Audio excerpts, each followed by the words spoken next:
Welcome to our professional development on changing, redefining, or restructuring an existing K-14 career pathway. I'm Kim Irons. I'm the K-12 pathway coordinator for the El Camino College district region, and I'm hosted at Centinela Valley Union High School District. So I will be walking us through this process today. Michael, can I ask you to monitor the chat, and if there's any other questions to shout them out in case I missed them? Yes, no problem. Thank you.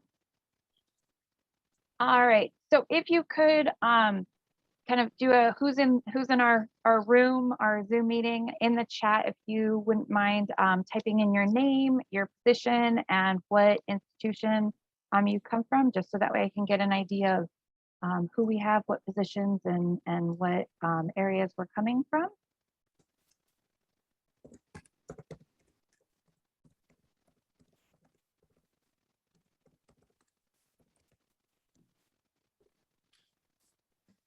All right, and while you're doing that, so today's agenda is we're going to kind of walk through the process of how do you identify problem areas, and then along with that and going through the common problem areas, look at ways to brainstorm solutions with some best practices, as well as creating action plans for restructuring pathways, using pathway maps as a tool in this process, and then best practices for keeping stakeholders involved throughout. So the big question, you have a pathway, you've recognized something needs to change, but you're not always sure what, right? And so identifying the need to change is the first step. So we're going to kind of walk through the process of how do you identify what it is that you're looking to change. So how do you begin the process? So first we need to look at what are the elements to consider when we're changing, redefining, or restructuring a pathway. So first we need to address the problem by identifying where the problem's occurring, looking to see, is that problem a structure problem? Is it something that's built in to the pathway as part of the structure, or is it a procedural implementation problem? Because those are going to have different solutions. And then how do we correct the problem? What are some strategies to correcting problems? How we use pathway maps to both identify problems, but also to document the solutions and part of our action steps. And then how do we ensure that stakeholders are involved throughout this process? Because we want to make sure we don't lose people as we go through this change. All right, so when we're identifying the need to change, there's some areas that we can look at that have data that is a good place to start. And those areas would be labor market data as well as student enrollment. So those are kind of places where I say, like, you can look at the data and the data is going to tell you. The other potential areas where you might identify a need for change is something like alignment to post-secondary or alignment to industry. And those need a little bit more digging. And so, how we look at these different areas is going to change. There are also other concerns like a general lack of focus or some other areas that might come up that we'll talk about as we go through. So with labor market data, we can look at the broader industry sector data, the pathway within the industry sector, and then aligning sector data. And so those are all kind of the areas of labor market data that we can look at in identifying some of the issues. And the questions that we're going to ask ourselves as we look at the labor market data is, where are the jobs? So what does the data tell us, right? Is the sector growing? Is it contracting? So are there more jobs available? Are there fewer jobs available? Is your pathway actually aligned to the jobs that are available, right? So do we see alignment between labor market data and your pathway?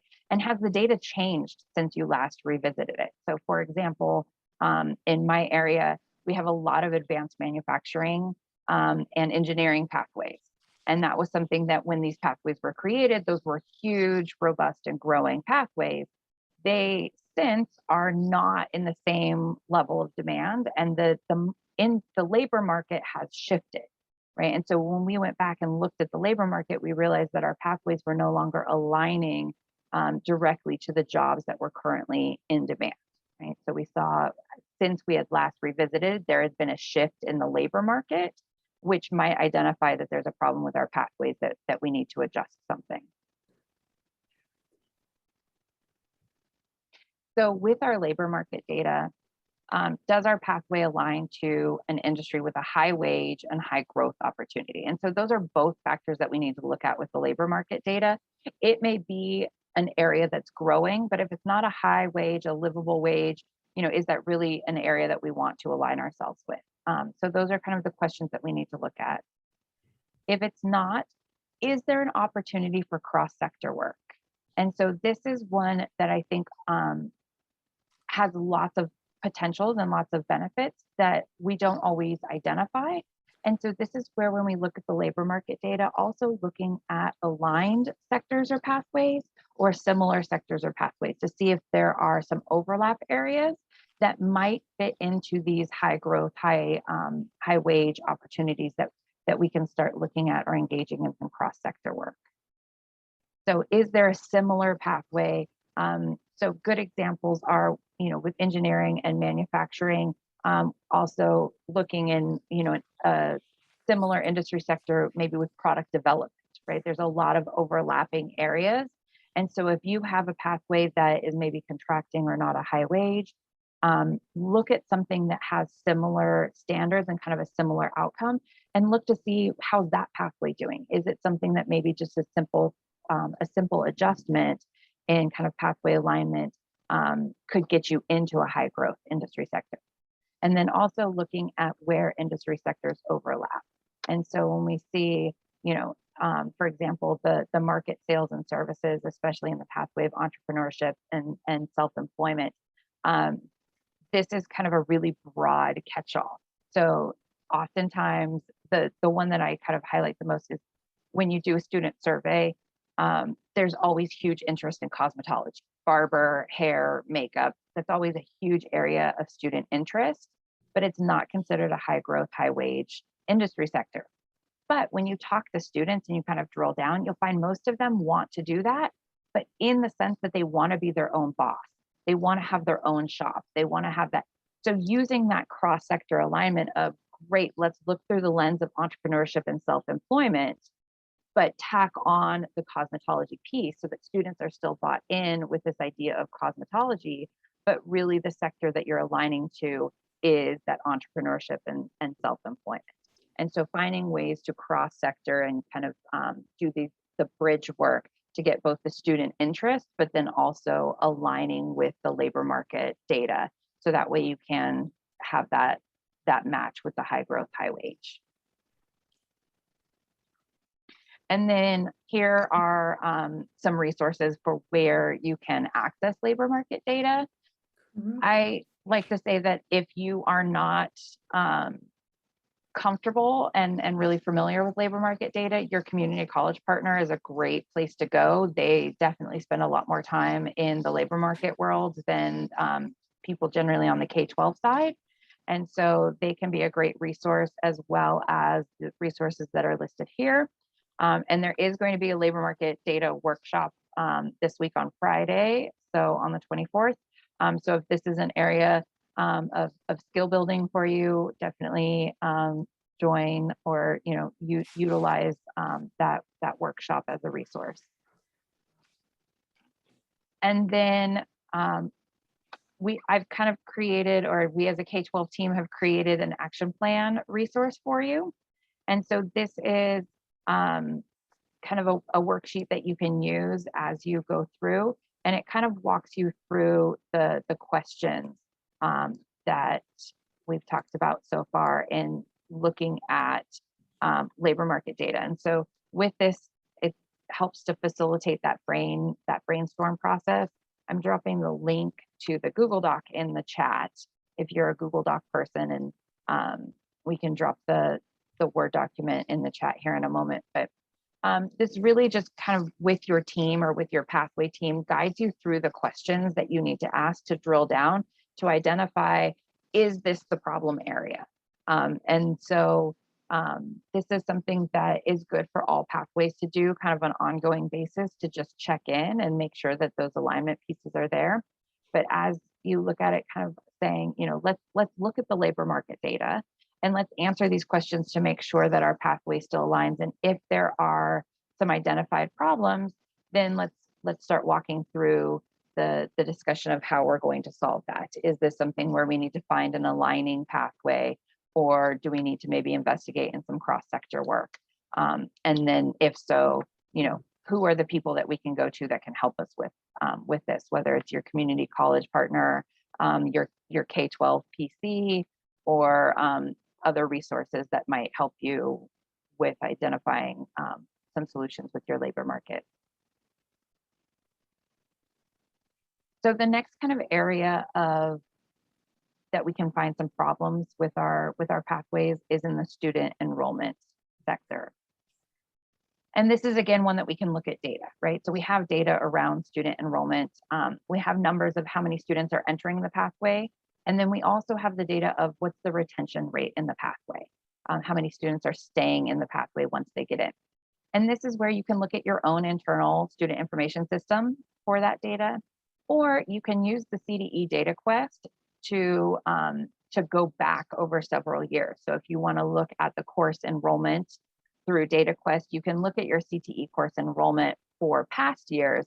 If maybe you don't have the system set up to look at retention over time within your own SIS system, you can utilize the CDE DataQuest system to go back several years to look at what is that retention data over time. And so we're going to ask ourselves similar questions with our enrollment data that we did with the labor market data. So what is the data telling us? Which direction is our enrollment numbers going? Are they staying steady? Which, if they're staying steady, that's great. That might not be a problem. Are they going up, or are they going down? And so looking at these both through the lens of initial enrollment as well as retention. As a general rule of thumb, you want to look at 4 years of data to get a trend. Just looking at 2, we all know that there can be anomalies with student enrollment from year to year. And so looking at a 4-year picture really gives you a trend so that you can say that you have some valid data to really make some decisions off of. And then you also want to compare your pathway data to the overall school enrollment data. Do you see discrepancies between, if overall school data is trending that enrollment is declining, then pathway declining enrollment may not be that big of a red flag if they're declining at similar rates, right? So you want to make sure that you're comparing your pathway data to overall school enrollment trends and seeing, if there are discrepancies there, then that might be that red flag and show that this is an area of concern. If it's in line with the overall school data, then you know that maybe it's not a red flag and that this is just trending data that's similar to school. You also want to look at, the demographic. So certain pathways might have discrepancies between gender enrollment, and that might be something that can raise a red flag, right? Are you maybe targeting students that you're getting the same groups of students and leaving other students out? Is your special ed enrollment similar to that of the school-wide enrollment, your EL populations, right? So really looking at those different groups and comparing them to the school-wide enrollment and school-wide trends to see if your pathways are doing what they're supposed to be doing. So some challenges that come up with student enrollment is the recruitment enrollment. How do students find out about the pathways? How are students interested in the pathway? Is this a pathway of student interest? And then what makes the pathway attractive to students? What is the catch, right? Why would students want to join the pathway?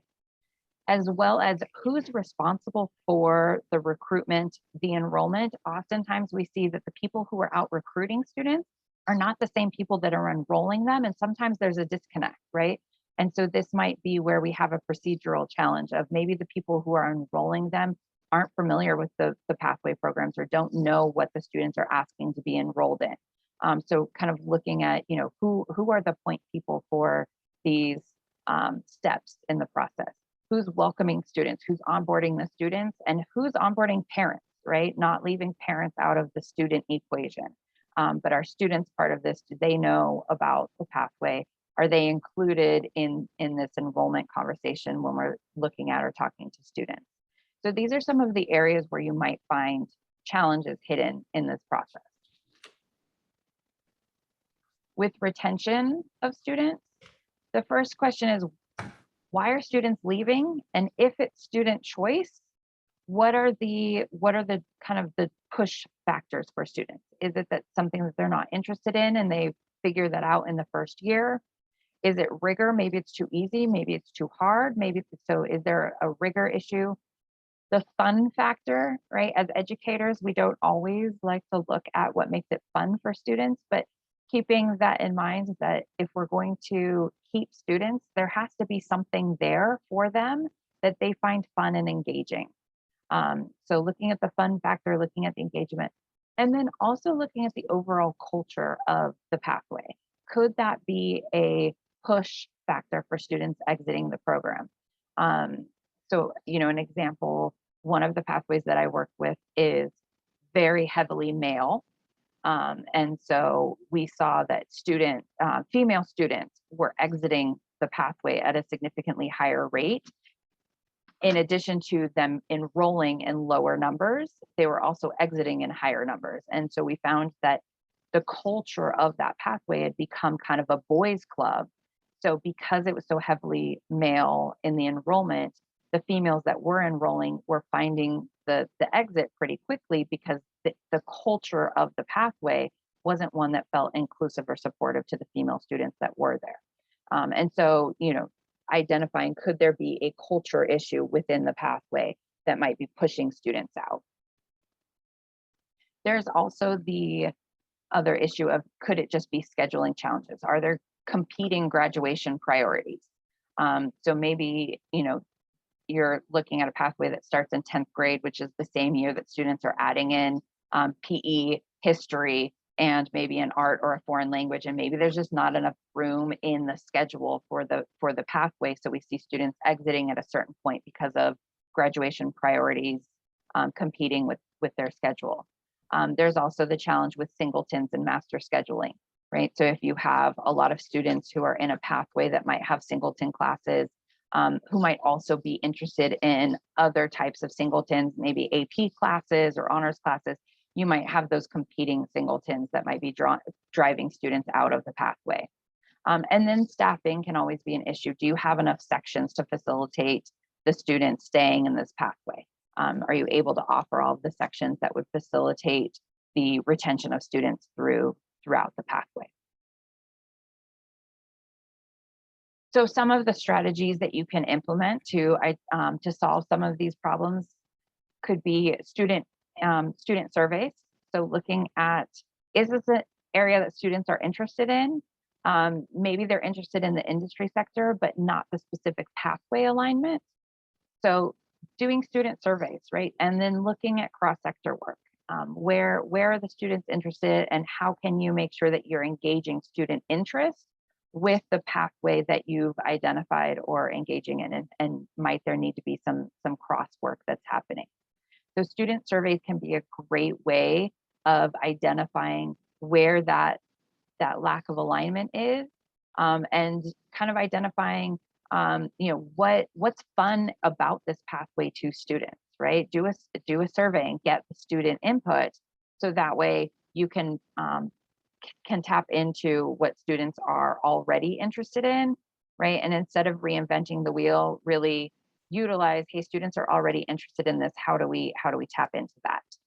I'm going to drop in the chat a link to a sample student survey that you can kind of look at, and it's pretty basic. It has all of the industry sectors and then kind of breaks down the pathways within the industry sectors. But again, it gives you that good baseline data of what students might be interested in, so that way you can really guide it, so that way you're not losing students for lack of interest, or if you're looking for recruitment, you're recruiting students into a pathway that they're interested in. Some other strategies for recruitment: visibility is key. You want to make sure that everyone knows that the pathway is there, both students and parents. So some ways that you can tap into that, look at community outreach. If there's a local TV channel, right, invite them to events that highlight the pathway. Um, put press releases in local newspapers. Look at the school newspapers or the school website. Are there community events or local events that are being held that your pathway can have some visibility at, whether it's setting up a table or a booth? Is there an activity that maybe the pathway can sponsor or kind of conduct at these community events? I know in time of COVID, some of these are challenging. So thinking both in current climate with COVID, but also beyond COVID of, how can we get our pathway out into the community so that they're increasing their visibility. Also with parent outreach, making sure, parents still, even at the high school age, middle school age, the parents are still driving a lot of the decision making of the students. So how do we make sure that parents are aware of the pathways and that parents are interested in their students being enrolled in the pathway? So whether it's phone calls, emails, letters, again, school webpage, if you're having school-wide parent events, is the pathway visible there? Do parents know that this pathway exists within the school? And are parents interested in their students being in this pathway?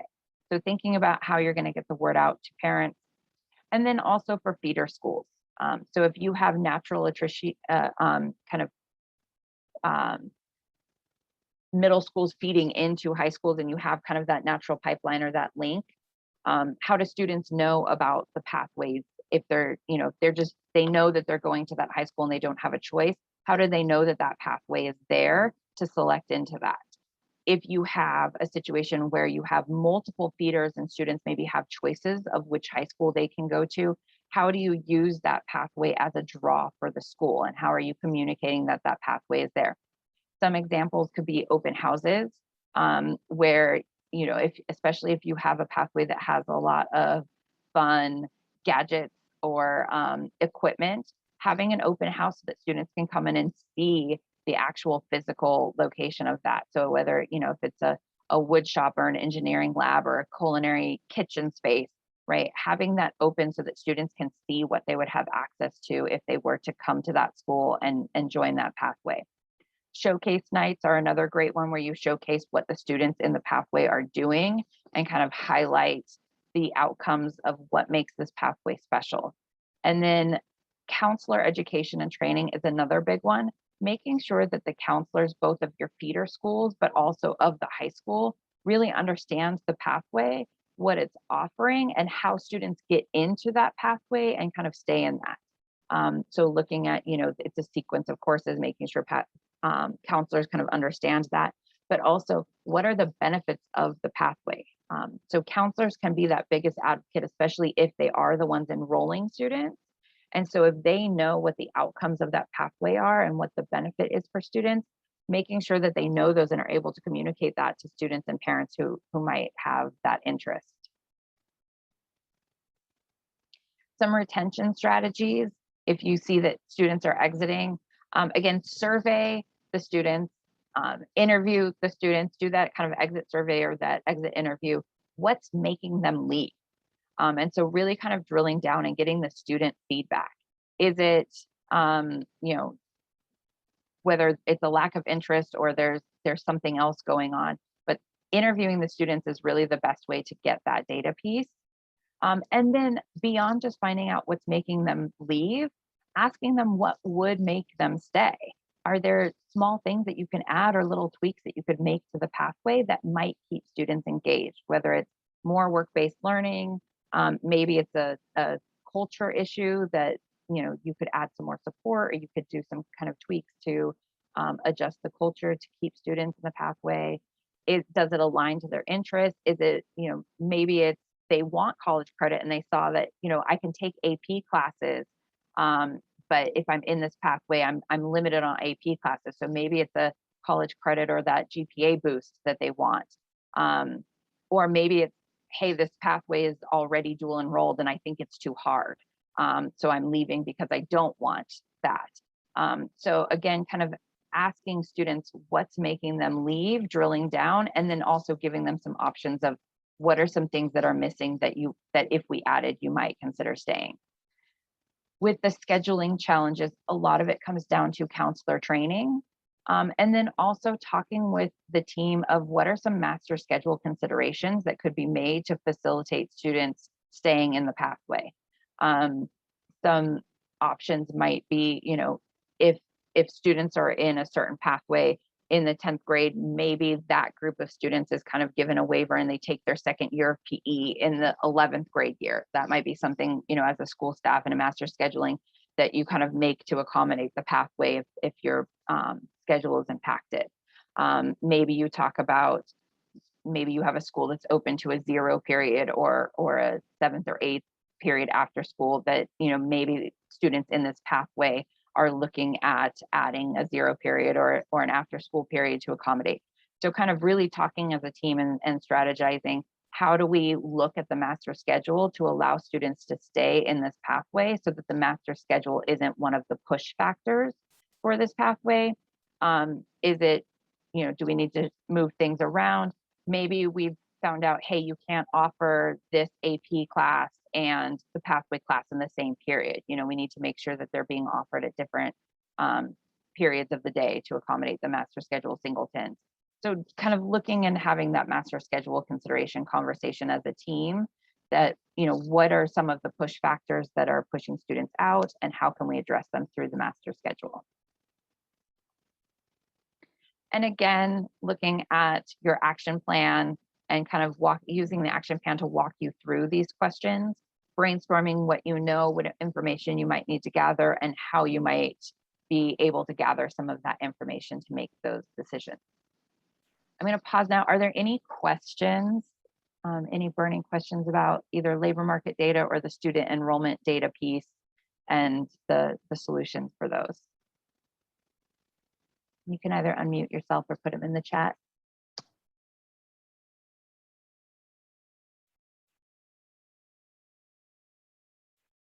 All right. Then we'll move on to the next section. So the third area where you might find some issues within your pathway that you might need some changes are with your post-secondary partner. And so in looking at your post-secondary partnership, the first question is your community college a true partner? So if we're looking at alignment with our community college and community college partner pathways, do we actually have a partnership? Does it go beyond name? And so the first question is, do we have contact with pathway leadership at the college? Oftentimes we find that we have connections with outreach or with certain areas of the college, but do we have direct contact with the college partners that are aligned with this pathway? And so that's one of the questions we need to ask ourselves is that, beyond just saying we're a partner with the college, are we a partner with this pathway? And so looking at that, do we have that direct connection with the pathway? Are they active participants? Are they actively engaged within this pathway? Do they come to advisory board meetings? Are they invited to advisory board meetings? Right? So those are some of the questions to ask ourselves. Do we have faculty collaboration? Are we talking with their faculty? Is our faculty talking with their faculty in terms of what do these pathways look like? What do these courses look like? And are we reaching the same kinds of outcomes? And then does the college pathway have a connection to students and parents? Do the students and parents even know that this pathway is aligned to our community college partner and what that means? How they might get from the K-12 to the community college partner? What is that bridge from high school graduation to community college look like? And so these are some of the areas that when we ask ourselves these questions, we might see that, okay, there's a little bit of a problem or a challenge here. Also looking at, does the community college even have a pathway in this, right? So do we have a pathway that leads nowhere? So we might say, well, no, we don't have any pathway connection at the community college because they don't have this pathway, right? That's where that red flag might come up of, okay, something might need to change. So in asking ourselves these questions, we're going to kind of drill down and find or identify where that challenge in our pathway might lie. So with some of our alignment challenges, do you have or can you add dual enrollment courses? And in asking these questions, it's not saying that you need dual enrollment courses or that you have to have dual enrollment courses to have a fully fleshed out pathway. It's just kind of highlighting that alignment piece. So if you could have dual enrollment, that is going to signify that yes, we have a significantly aligned pathway. If you look at the pathway and there is no possible way for there to be dual enrollment, that might bring up a red flag, right? And so not asking these questions doesn't mean that you have to add dual enrollment. It's really asking to drill down to find and identify the problem area. And so if there's nowhere for there to be dual enrollment, that might indicate an alignment issue. If there is a place for dual enrollment, then you might ask yourself, is there a process in place for that dual enrollment to either be added or or for the implementation of dual enrollment? So again, kind of drilling down to find some of those challenge places that might exist by asking these questions. Same thing with articulation. Is there an opportunity for articulated credits? Again, if the answer is no, that might indicate an alignment issue.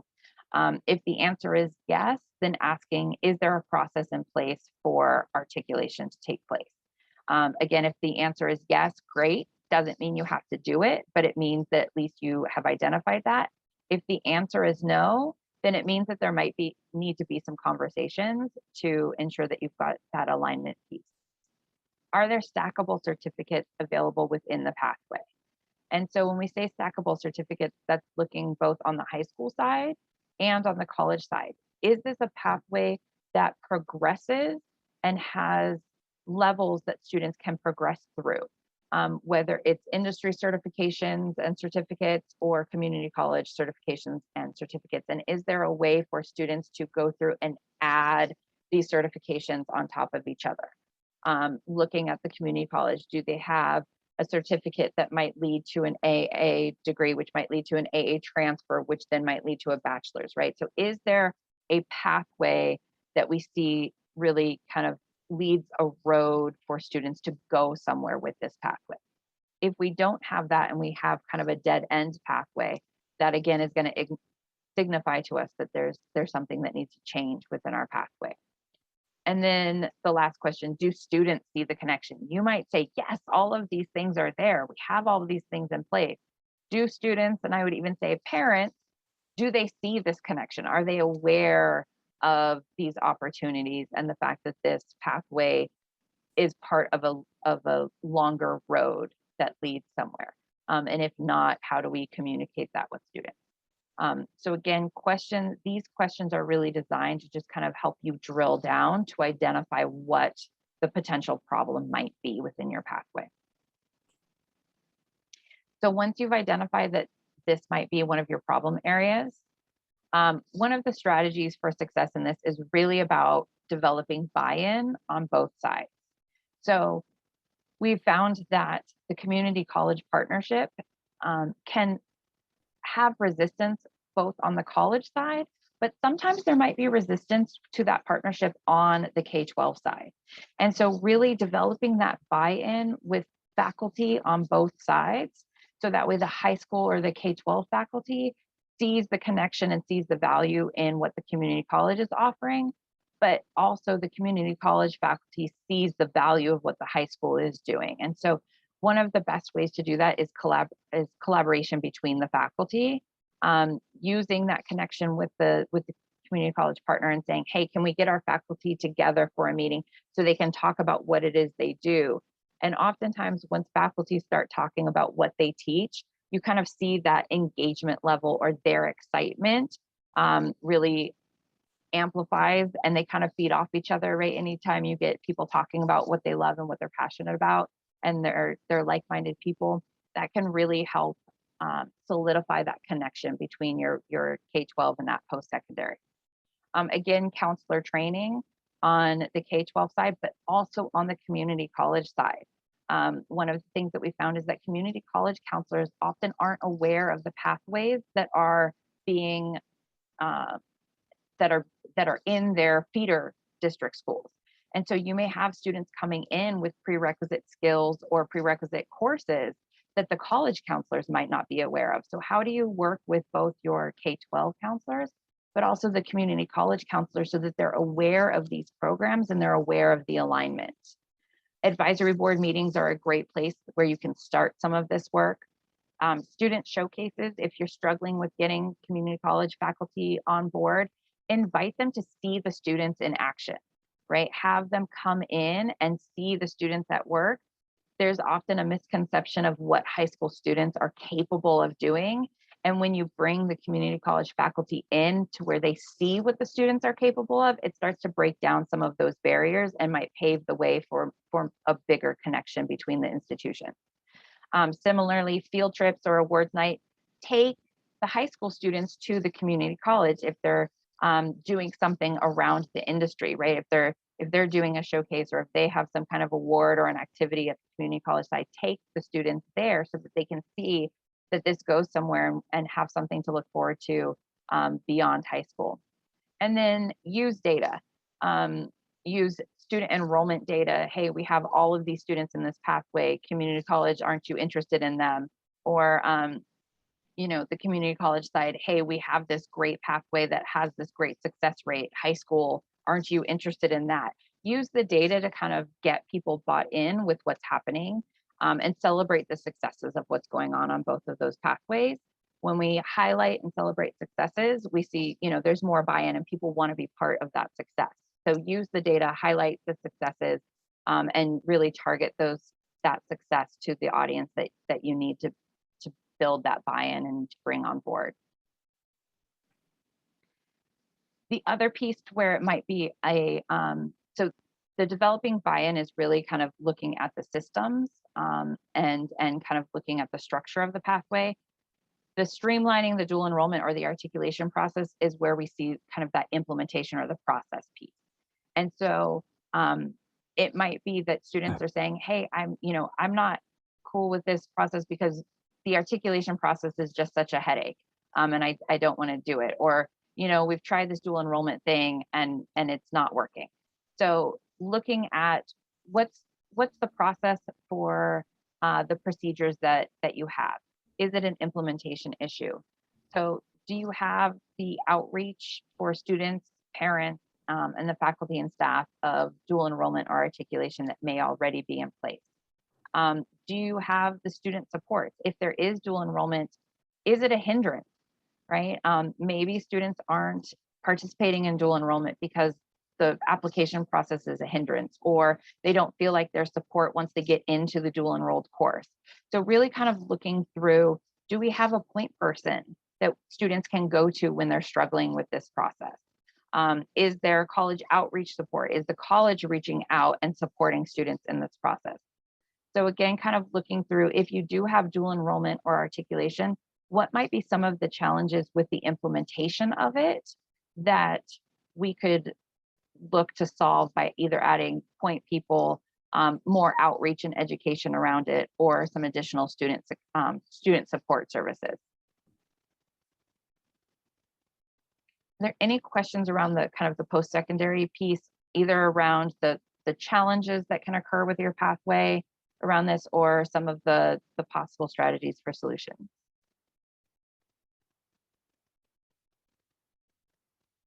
And again, looking at this as a guide to kind of drill down, ask these questions, to highlight some of the challenges, and then seeing, is this a structural or a procedural challenge, and how do we best address the challenge? The last kind of area where we might see some misalignment challenges is in the industry partner. And this is again looking at, do we have the right partners? So do the partners that we have, are they involved in the industry sector or the pathway sectors that our pathway aligns to? And so oftentimes what we see is that we may have industry partners that are within the industry sector, but they might not be within the right pathway.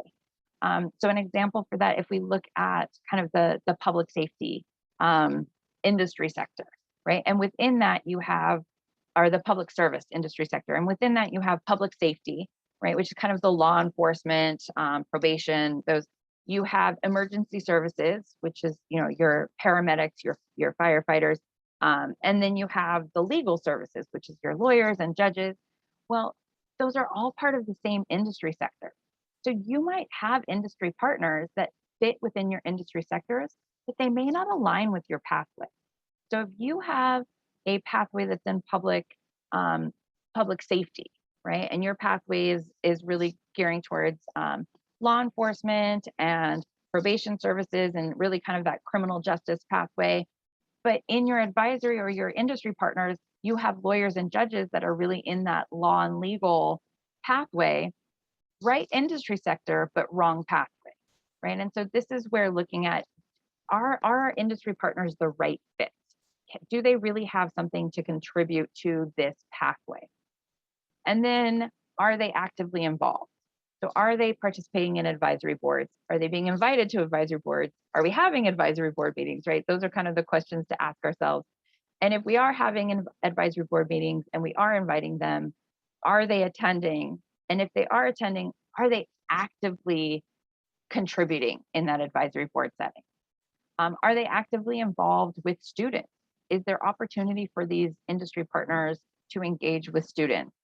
And are they actively involved with work-based learning opportunities? So again, kind of the questions to ask ourselves to drill down to, is this an area that we might need to change something with our pathway?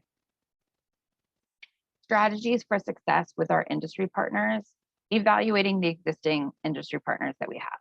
Not all industry partners are created equal, and that's okay. We don't necessarily need the same thing from all of our industry partners, but really looking at what is it that the industry partners are giving us, and are they giving us what we need? And then identifying kind of levels of engagement, right? Do we need this industry partner to just show up to advisory board meetings? Or is this an industry partner that we really want to tap in for more? Do we want to ask them for, maybe a job shadow, or do we want to ask them to be a guest speaker? Or maybe we want to ask them to be a guest speaker, but we're not really interested with them being on our advisory board. So kind of identifying, where does this industry partner fit with our needs and our current level of what we're getting from our industry partners. And then a big one is establish a low stakes entry point for existing industry partners. If it's someone who is an industry partner in name but hasn't really engaged much, what could that low stakes entry point be? Maybe it's just a one-on-one meeting to kind of talk about what they're doing and how they feel about the industry, kind of a one-on-one advisory board meeting, right? Where you're getting their input from what's happening in the industry. Maybe they're not ready to come to a big meeting, or maybe their schedule is prohibiting that. So what could that low stakes entry point be? Maybe it's just a phone conversation. Maybe they're willing to come and be a guest speaker, but they can't commit to much more than that, right? So finding out kind of what's the best entry point for that person to engage, if they are saying that, hey, we're here and we want to be a partner, but maybe they just don't know how. So what are some of those ways that you can engage them in a low stakes way? The engagement of advisory boards, work-based learning is where we usually think of, but think about, what's the engagement point, especially with COVID right now. We found that industry partners are much more willing to engage because they can do it from their office or from their home. They can do a guest speaker session without having to leave work and come to the school setting. So kind of finding, what are those work-based learning opportunities that different advisory board or industry partners can give you. The advisory board meetings, making sure that our industry partners are invited and contributing to our advisory board meetings. And then the big one, and I think this is key and critical, is remembering what's in it for them. What is it that the industry partner is getting out of this partnership, and not forgetting that this is something that, as being an industry partner, they are going above and beyond, and they are giving more of themselves. So what's in it for them? What are some ways that you can acknowledge them? It could be as simple as, every year printing out nice certificates for your industry partners that acknowledge and thank them for their involvement, and something that they can, hang on the wall of their office, something that they can maybe promote as they're giving back to the community. But it could be something as simple as a certificate with a nice thank you letter that's mailed out once a year. If you have other existing structures that you acknowledge partners within the district or within the school, maybe that's something, if you have banners that you hang around the football field that acknowledge donors and contributors to the school, maybe your industry partners get a banner as well. Maybe you have a banner for the pathway where you acknowledge all of the industry partners. But think about what's in it for them. What can you offer them when you're asking them to engage and give you work-based learning, their expertise, their time, really thinking about what's in it for them and what you as a pathway or as a school can offer to them as well. Identify potential new partners. Look in your backyard. What are some places that you can find partners that maybe you haven't thought of? My favorite one is that I had a school who they sent letters home to all of their pathway students' parents, asking them, hey, what kind of work do you do? And they were able to tap into their own parents who may not align with the industry sector that the student was enrolled in, but because their students were involved in a pathway and they had a career that aligned with another pathway that was within the school, the parents were more willing to come and be part of that advisory board meeting because it was already their child's school. And they were already kind of invested and bought into the school. So they were willing to sit in on an advisory board meeting for another pathway. So really kind of look in your own backyard. What are some neighboring industries that you might be able to tap into? Another example is we have in one of the schools that I work with, there's a pathway. It's a media photojournalism pathway, and their biggest partner is with a federal credit union. And what they do is the federal credit union has an arm of it that does community outreach. This pathway partnered with them and now documents all of their community outreach. And you would never think that a financial institution and a photojournalism pathway would be a good match.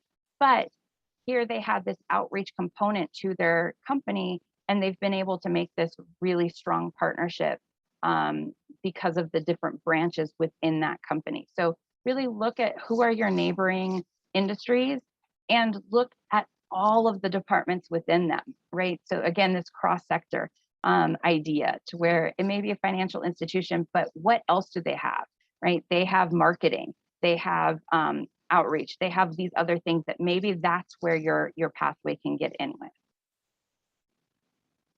And if you're looking for more partners, or if you're not having success, look to tapping into your regional advisors for industry engagement. There are people whose job it is to support our pathways with reaching out and making meaningful connections with industry. And so if you haven't tapped into your regional advisors for industry engagement, reach out to your K-12 pathway coordinator, have them kind of make that introduction and establish that connection for you, but really tapping into the resources that you have to kind of boost up or to deepen your industry partners. And again, the action plan, kind of walking you through the questions to ask, to dive down, to identify those problem areas, and then looking at brainstorming solutions and who you can tap into for help for that. Yeah, Kim, I just want to say, when you talk about what's in it for them, part of your pitch could be, our students, might be getting financial aid, and they might need a financial institution in which to, save their money, or maybe the debit card from your institution could be what they put their financial aid on. So there could be more value in partnering with a school, as far as the students go. They could be potential customers down the road, or a source of like if you partner with Vans shoes, maybe the students have a good idea for a new product or something, Yeah, that's great. And often, marketing is a big one. pretty much everyone is looking for new clients, right? And so if you say, hey, we'll give you an ad in our yearbook, we'll put your banner on the football field. You know, it may not be, the students may not be your target market, but the parents might be. And so that might be, you know, with the what's in it for them, really looking at what are some low stakes and low cost ways that you can provide a service or a benefit to these people who are saying yes, that they're willing to engage in a partnership with you. And a lot of times a little bit of outreach, a little bit of publicity can really help the cause, right? So thank you, Michael. Yeah, great point. All right, so maybe you've gone through this process, you've answered all these questions, and you still haven't fully identified the issue. So what might be some other indicators that a change is needed? You could just be looking at, there's an overall lack of focus within your pathway. Maybe there are some issues with your courses or the CalPADS coding or your CTE standards not lining up. And maybe there's some others, and this is where, you know, maybe it is just that fun factor, or maybe it is that culture piece. And so you can really use a pathway map to help identify and solve some of these issues. And so when we look at pathway maps, right, pathway maps come in lots of different shapes and forms. This is one that that El Camino College has developed with Sentinel Valley using Career Ladders project. So it's kind of taking several different best practices and kind of merging them into what worked for them. But there's lots of different types of pathway maps. But when we look at a pathway map, we really want to look at it to identify some of these hidden challenges that happen within our pathways. And so one of them is looking at the courses. Do you have 2 or more, right? That's kind of the basic definition of a pathway, is that it's 2 or more classes. So do you have at least 2 classes that are in this pathway? Are they both CTE? This is one that comes up a lot, is, you know, maybe only one of the classes is coded as CTE. Maybe you have credentialing issues with teachers. Maybe you have capacity issues with, I only have, the teacher only has 1 period to teach this class, so I can only offer one of them. But really kind of looking at the courses themselves. Do you have a concentrator and a capstone? Right, so do you have the 2 levels that make up what's considered a complete pathway? So really kind of looking at the courses that you're offering, then kind of going to the next level. If you have 2 of them, they're both CTE, and you think you have a concentrator and a capstone, are they following the same pathway standard? So kind of diving down, getting to the nitty gritty. If you're looking at the standards, do the standards align with correct CTE pathway standards? And using the CTE, the California CTE model curriculum standards, which are linked here if you need to go there. But you know, do the courses align? Are they stacking appropriately within this concentrator capstone in the same CTE pathway model? And then are they UC A through G approved? And this is a big one, especially if you have that kind of master scheduling, competing graduation requirements. Maybe you have 2 CTE classes, they're correctly sequenced, they're in the same pathway, they're meeting all of the standards requirements, but they haven't been A through G approved yet. That could be a hindrance when you're dealing with students meeting their graduation requirements. So really looking at, have we taken the steps to get these courses A through G approved so that students can get the G credit or whatever credit this course falls into for these classes. So in the old model, CTE classes used to be really hard to get UC A through G approval. That's not the case anymore. So if you have kind of an older program that's running with older courses that maybe weren't UC approved, maybe look at going through that process to get them UC approved so that students can get the credit for them. Then looking at your outcomes and skills. Do your outcomes and your skills progress logically? So really kind of writing them down and looking at, students are learning this and they're able to do this, and then they're going to learn this and able to do that. You might see, oh, hey, if we're asking them to do this in this course, we really need them to be able to do something else before that. right? And so really making sure that your skill progression or that the outcomes of the courses is lining up and makes sense with how students progress through the pathway. And then also looking at, are you offering work-based learning opportunities throughout the entire pathway? Do they progress along the work-based learning continuum?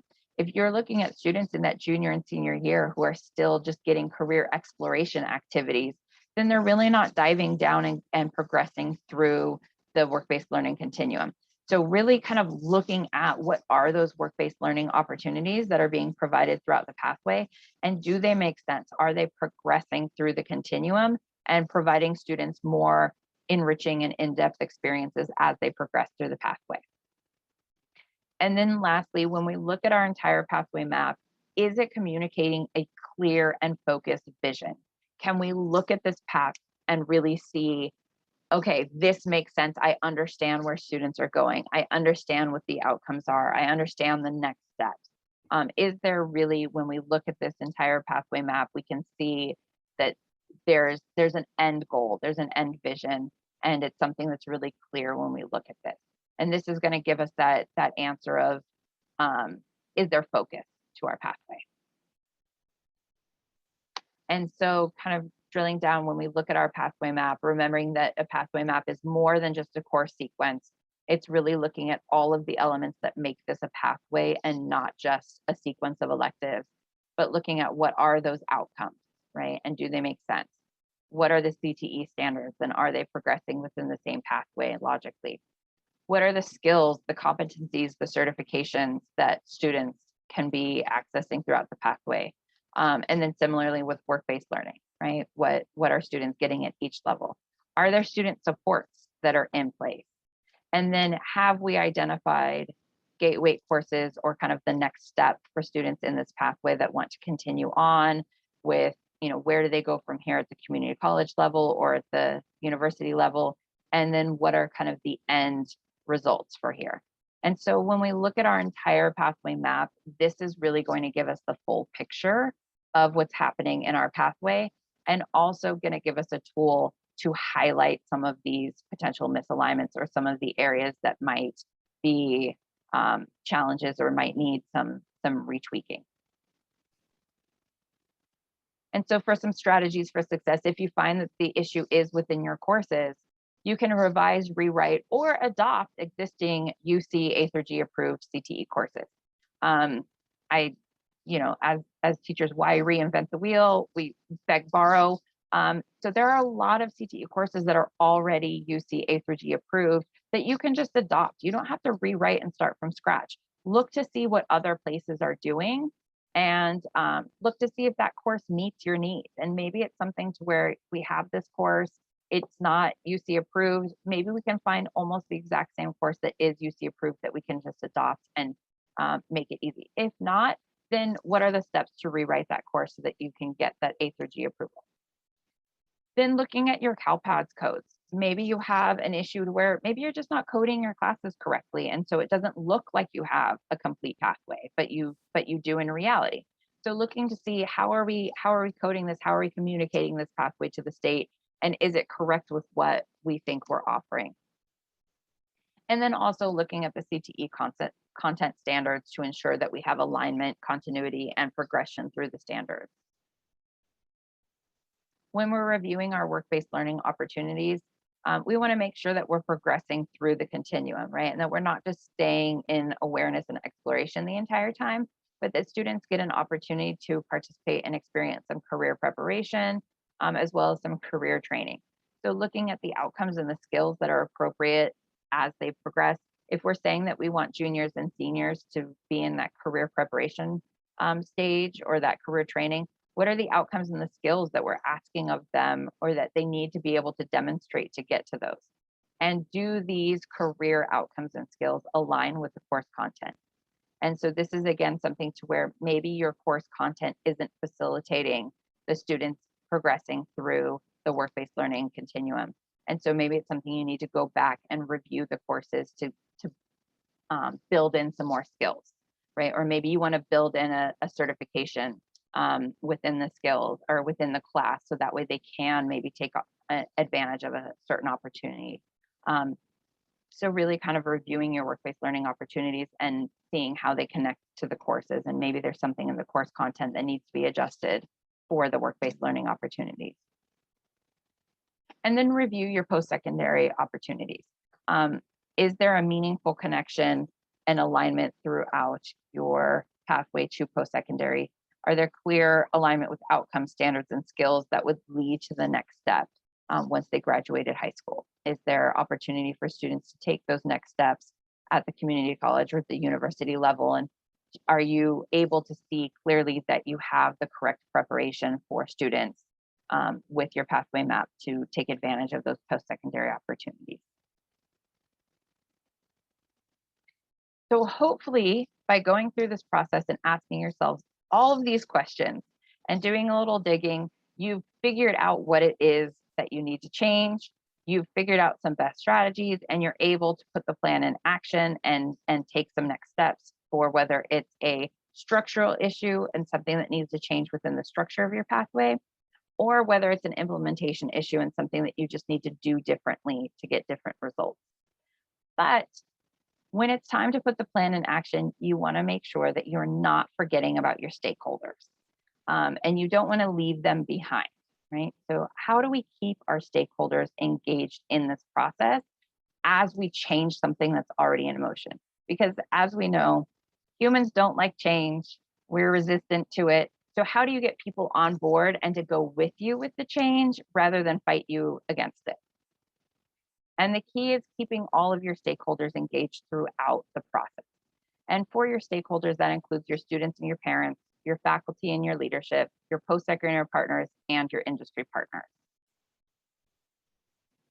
So some of the key strategies for keeping students and parents engaged throughout this process of changing a pathway is really communication and buy-in. You want students and parents to be on board with the changes that are happening and aware of the changes that are happening.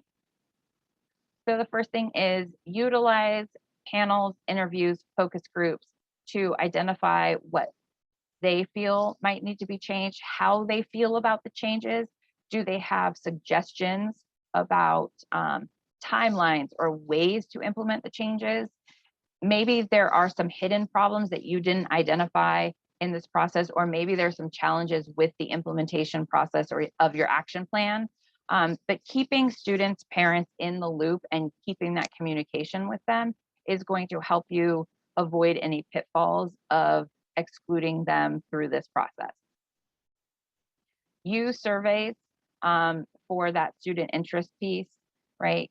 Figure out what students are interested in and really use that, lean on that. Once students have done the interest surveys, use that data, highlight that data and communicate that data back out to students. So that way, when you're making the changes, they make sense to the students and they understand that, hey, we asked you and this is what you guys said, right? We're making these changes because this is what you told us.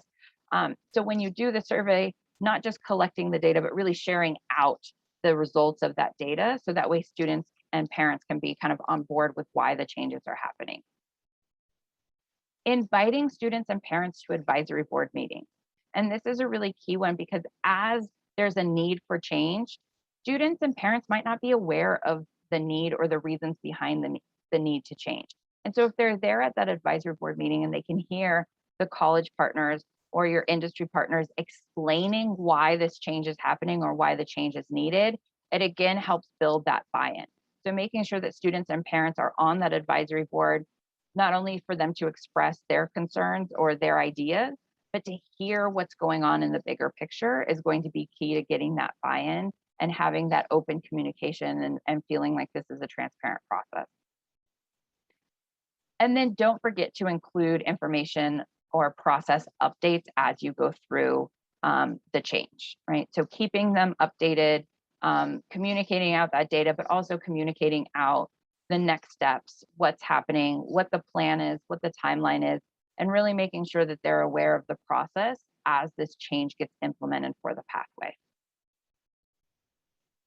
For faculty and leadership, buy-in to the changes that need to be made are really going to be key. And so one of the ways that you can kind of build that buy-in and that culture is really looking at the branding. How is this pathway changing? What maybe some of the branding that needs to be done with that? What's the visibility of the change? It may be, maybe there's a name change that needs to happen, or maybe there's a logo, but how do you kind of create that culture around the change that's happening? Collaboration, making sure that faculty and leadership is included in the process and is part of the conversation, is really being a collaborative part of the change. And then also recognizing, awarding, providing spotlights for the faculty around the work that's being done, and take it for what it is, but stipends, if you're asking faculty to do more work, if you're asking them to engage in different or new ways, if you're asking them to rewrite courses or to sit in on additional meetings, what are some stipends or extra duty that you might be able to contribute to that, so that you don't experience kind of the burnout factor of asking too much of people? But is there a way to compensate faculty and leadership, key personnel, for the time and the energy that they're putting in? Recruitment of faculty, if there's shifts that require additional faculty or new faculty, enthusiasm is the best thing that you can get. So you really want to find people who are passionate about what's happening with the pathway. And then if you run into credentialing challenges, look for some creative solutions. So again, look for cross-sector work, look for potentially single subject teachers who have past industry experience, who might be willing to get an add-on CTE credential, but really kind of looking for ways that if you have someone who's excited about what's happening in the pathway, they're excited about the changes, or they're excited about the direction things are going, how do you capitalize on that, and how do you bring them into your team? Because you really want to collect someone who's passionate and excited. Don't let them go. Find a way to bring them into the team. Look for creative solutions, but really that enthusiasm is going to be what you're really looking for. And then look at surrounding programs. If you're looking to adjust something or change something within your pathway, look to see if there's someone in your area that's done something similar, or look to see if there's a program in your area that is similar to the outcome that you want to have once you're done with this change.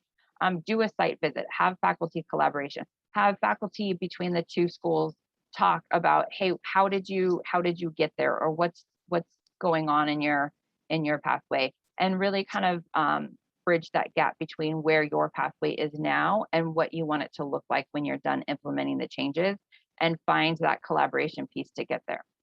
And then the biggest lesson that I think anyone who's gone through this process can tell you is, don't forget to include counselors.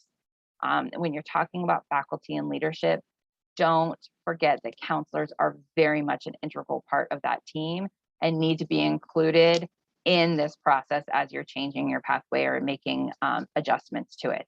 So keep those counselors involved, keep those counselors in the loop, and really use the counselors for their expertise and their ideas. With your post-secondary partners, as you're making changes, make sure that they're included. They should be included in the pathway mapping process. They should be included in looking at what stackable certificates are already in existence that might align with the change, but also, are there potential for new certificates? Is there something to where together you can look at as we're making this or adjusting this pathway? Is there a certificate that maybe can be created for this? And an example of that is, there was a pathway that I was working with that was in the public safety pathway, but the pathway had been designed to focus strictly on law enforcement. And if you look through the pathway standards, they were not meeting all of the pathway standards because of their incredibly narrow focus. And so by using that post-secondary partner, they were able to broaden the pathway into a public safety pathway, modeling it after something that was already happening at the community college. And it was a change that was happening at the community college that the K-12 said, okay, well, what if we both changed at the same time and kind of leveraged this change to align our programs? And so with that, the community college and the high school agreed to align their programs to create a certificate for the high school students that would be potentially entering the pathway at the college. And so if you're including the post-secondary partner in the conversation, you can have lots of room for discussion around, what certificates are options, what certificates already exist, and how do we align these programs together as we change or adjust them. As you're changing and adjusting your pathway, look for dual enrollment opportunities and use the post-secondary partner for input on this. Hey, we're looking at a pathway in this area, or we want to adjust our pathway in this way. What are the connections that we can have with you? Is there opportunity for dual enrollment? And they might be able to give you some information that might help adjust how you are looking at things in your pathway.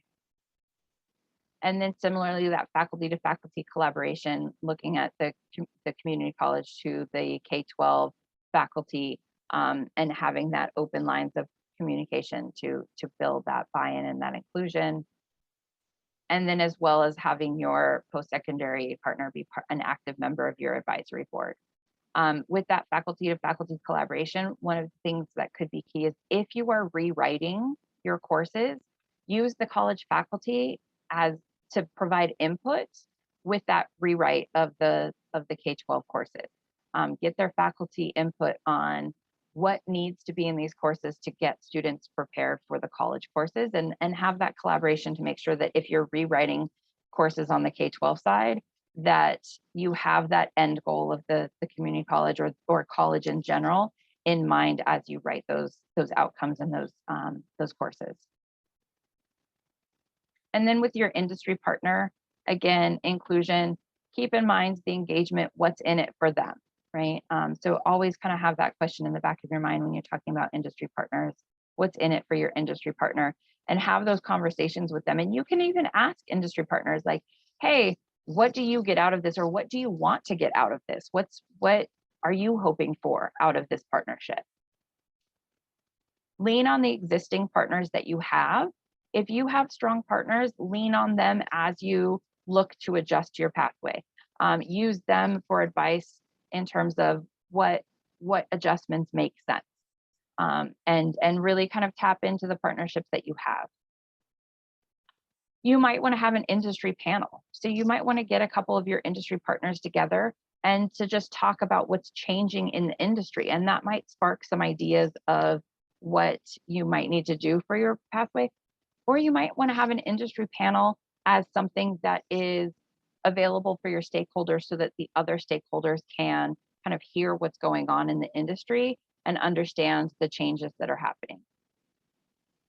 Again, having those advisory board meetings, making sure that your partners are included in those advisory board meetings, and tapping into your regional advisors for industry engagement if you haven't already. Finding ways to bring in new partners or to have more meaningful partnerships with partners that you already have. And I like to say, when in doubt, map and plan it out. So here you have some resources, and in the PowerPoint, these are linked. So they'll take you directly to these, but use the tools and the resources that you have available to you. Create an action plan, use your pathway map to identify holes or misalignment, and really kind of take advantage of the tools that have been made available to you, and reach out to the people that you have at your disposal. So reach out to the K-12 pathway coordinators, reach out to your industry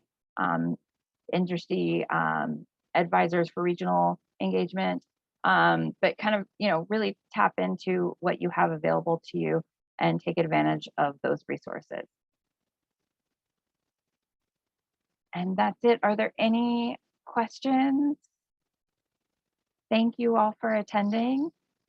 Hopefully you got some nuggets that can help you on your journey of adjusting or changing an existing pathway. And hopefully you got some strategies that you can put in place. Are there any questions? All right, I'm gonna let's see, stop the recording. Sorry, I'm trying to stop it as well. Okay. Give me a hard time.